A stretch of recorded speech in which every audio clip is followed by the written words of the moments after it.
Boa tarde. O programa Perspectivas em Saúde está de regresso. Hoje tenho o prazer de ter comigo o Dr. Gustavo Martins Coelho, o Dr. Rui Capucho, ambos médicos de saúde pública e delegados de saúde pública do ACES do Alto Tâmega e Barroso. Vamos falar da despedida do vice-almirante Gouveia e Melo.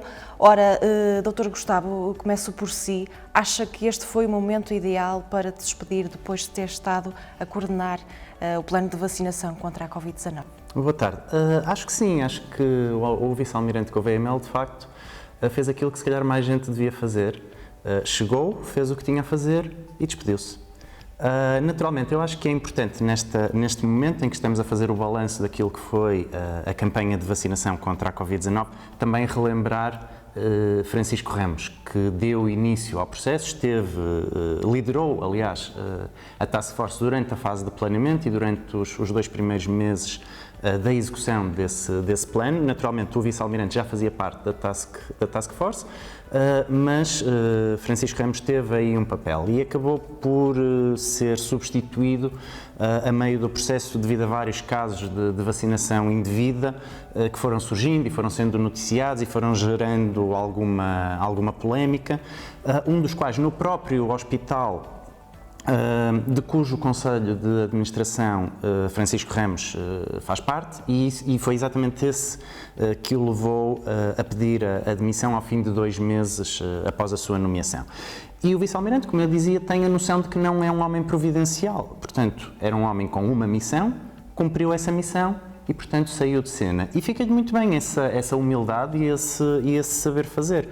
Eu penso que o principal efeito da sua nomeação, na verdade, foi silenciar a comunicação social, eliminar o ruído em torno do planeamento e da gestão da vacinação, precisamente pelo seu papel enquanto militar. É muito mais fácil questionar e criticar um homem que já foi secretário de Estado de um governo de José Sócrates, um homem que é militante de um partido, o Partido Socialista, e, portanto, existe uma carga política e uma carga politiqueira, se lhe quisermos chamar, que não existe num militar. O militar é partidário, é apolítico e, portanto, faz o que tem a fazer e não vale a pena estarmos a discutir politicamente as suas decisões. E um exemplo disso é aquilo que aconteceu com a vacinação de jovens no Porto Oriental, no ACES Porto Oriental. Isso aconteceu já no mandato do vice-almirante.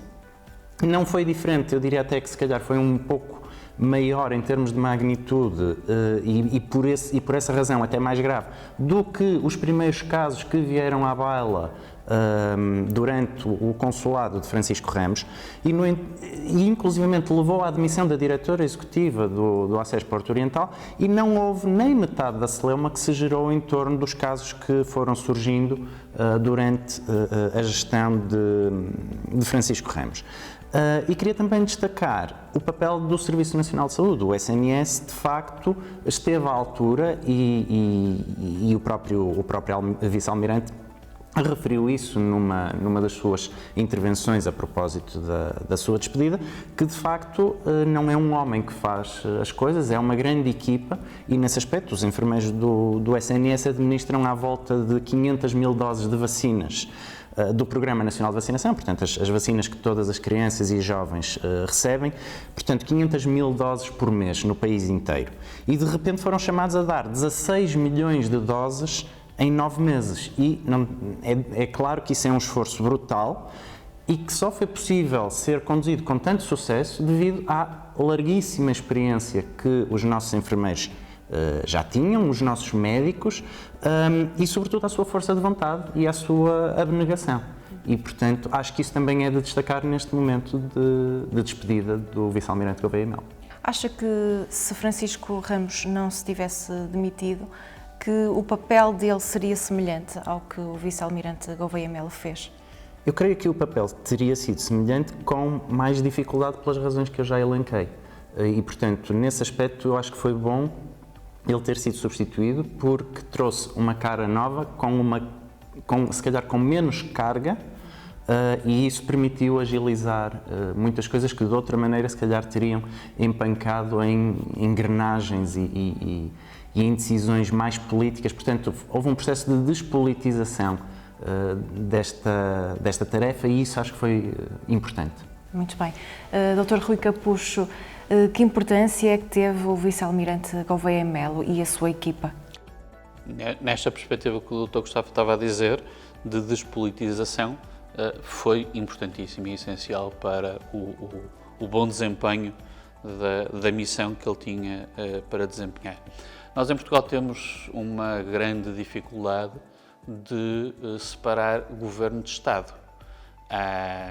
Muita da máquina do Estado está apropriada por pessoas com ligações partidárias e com encargos de nomeação política.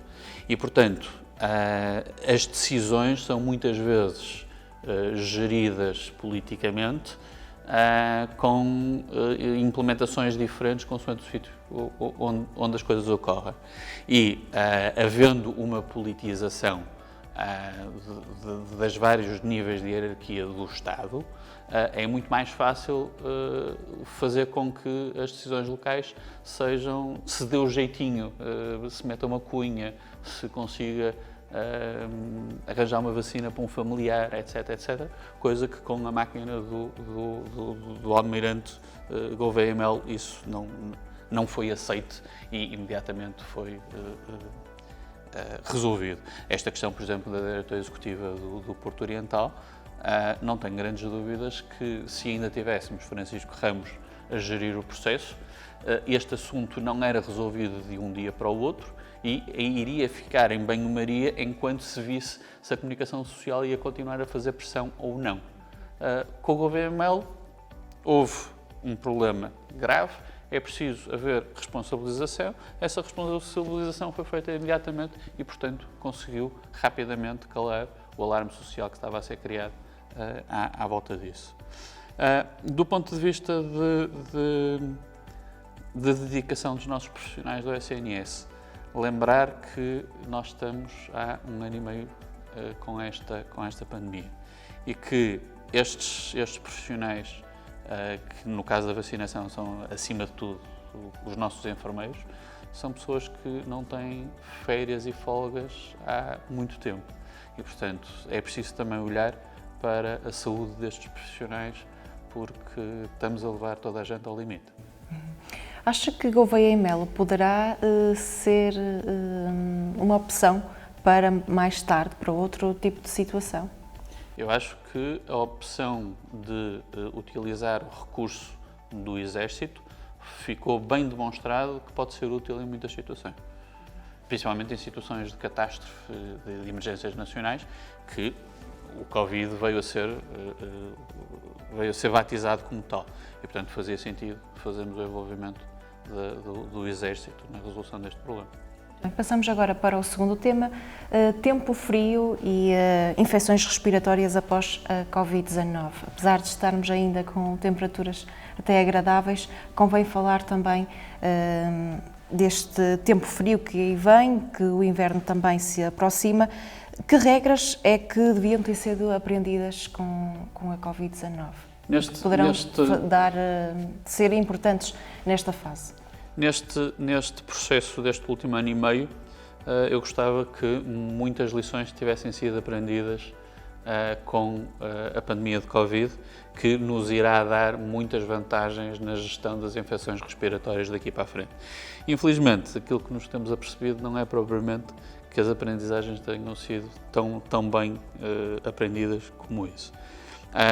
Neste momento estamos com 1 ano e meio de Covid e ainda nos surgem surtos em cenários, em contextos de saúde ou de respostas sociais, em que temos profissionais infectados a trabalhar porque achavam que era apenas uma constipação.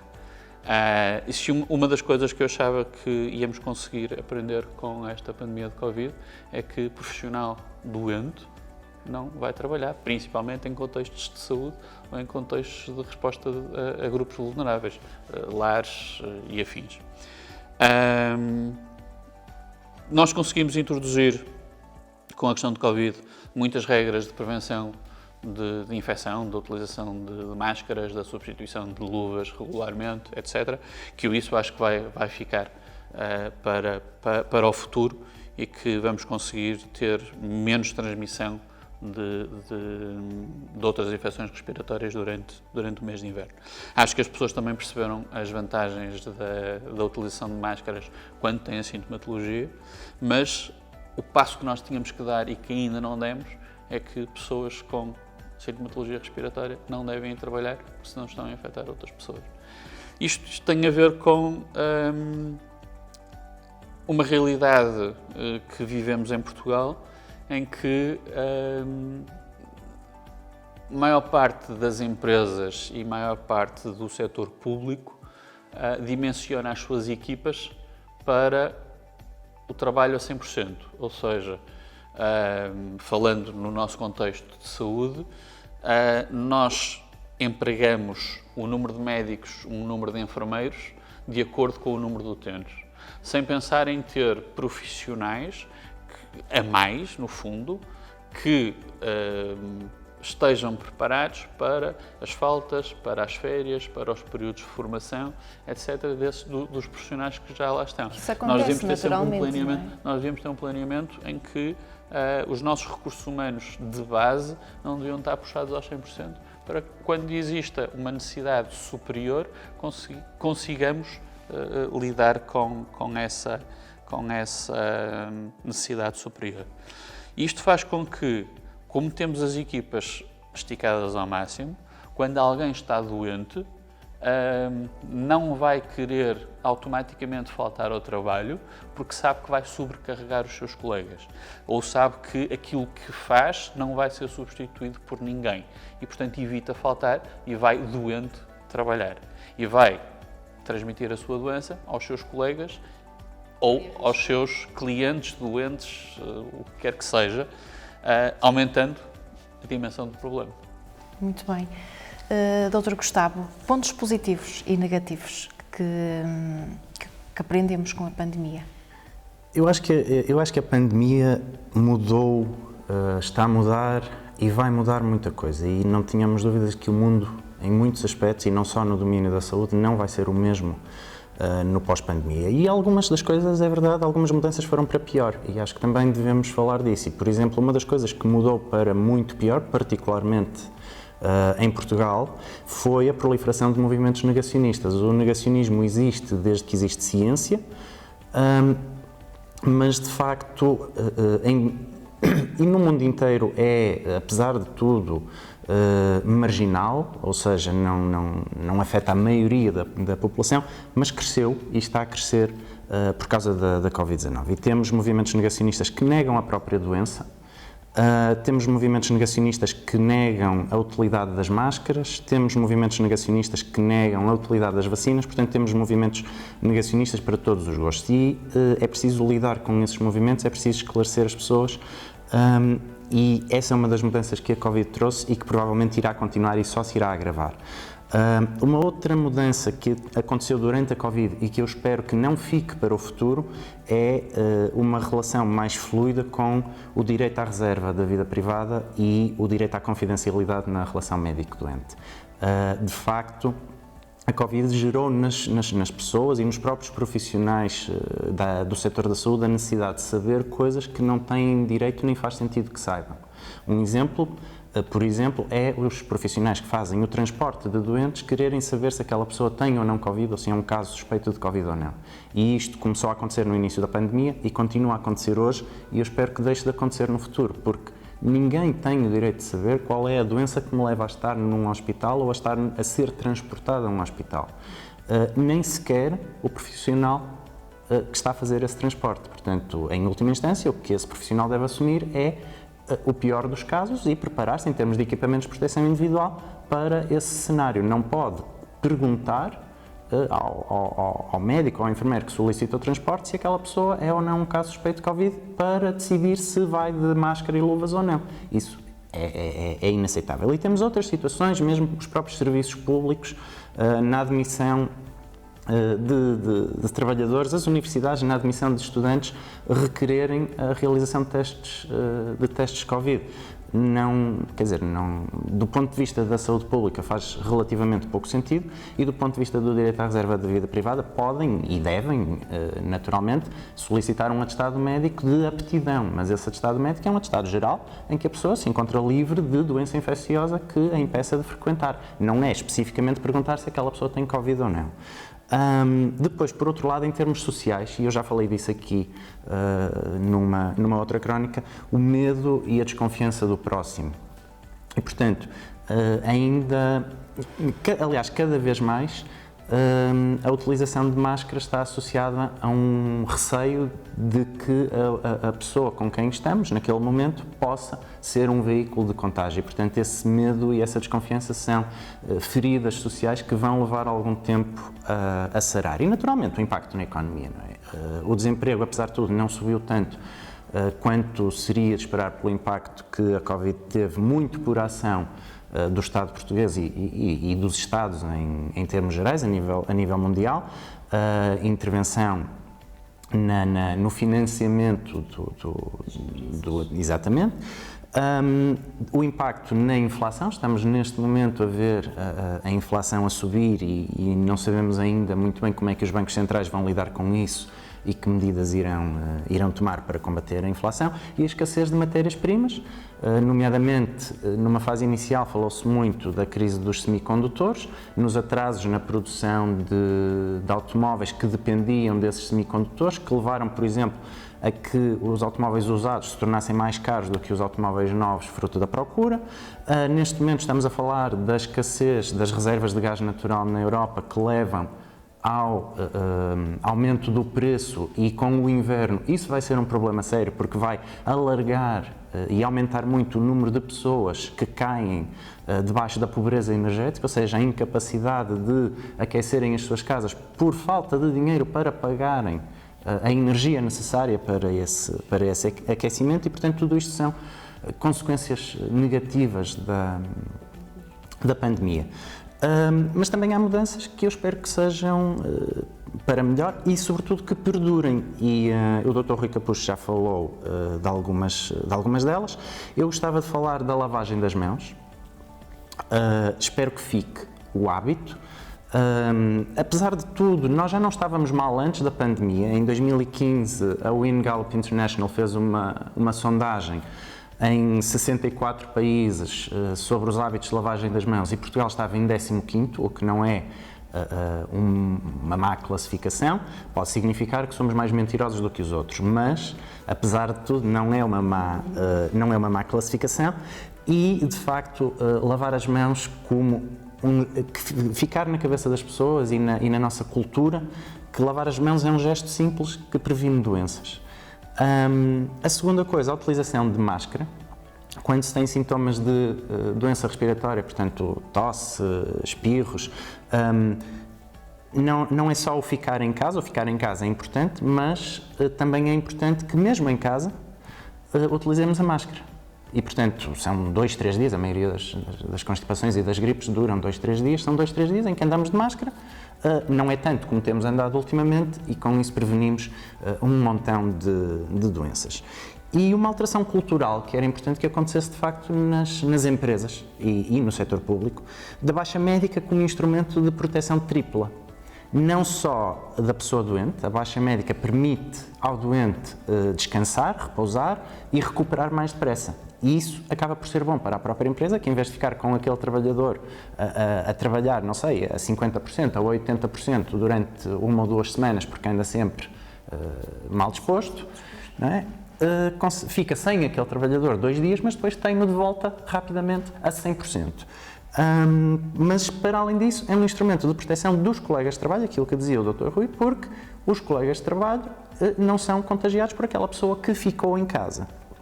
E, naturalmente, em última instância, é um instrumento de proteção da empresa. Porquê? Porque gera menos absentismo. Porque, em vez de serem 3 ou 4 ou 5 trabalhadores que ficam doentes por causa de um que lá apareceu doente, esse um fica em casa, mas os outros continuam a ir trabalhar e continuam a trabalhar a 100%. E, portanto, no cômputo geral, para a empresa, acaba por ser benéfico porque tem menos faltas. E, finalmente, eu também espero que fique da parte, sobretudo, dos estabelecimentos com atendimento ao público, um maior cuidado na limpeza e na desinfecção dos espaços de acesso público, que de facto houve esse cuidado, a colocação do álcool gel à entrada em todos os estabelecimentos, a desinfecção entre utilizadores, nos restaurantes, por exemplo, e portanto que esses hábitos perdurem, se calhar não de forma tão intensa, provavelmente não se justifica, mas que perdure essa cultura da higiene, no fundo, é disso que estamos a falar. Muito bem, apesar dos pontos negativos, ainda há também algumas coisas que poderão ser benéficas para a saúde pública. Muito bem, muito obrigada aos dois pela abordagem nestes dois temas. Nós regressamos na próxima semana. Obrigada.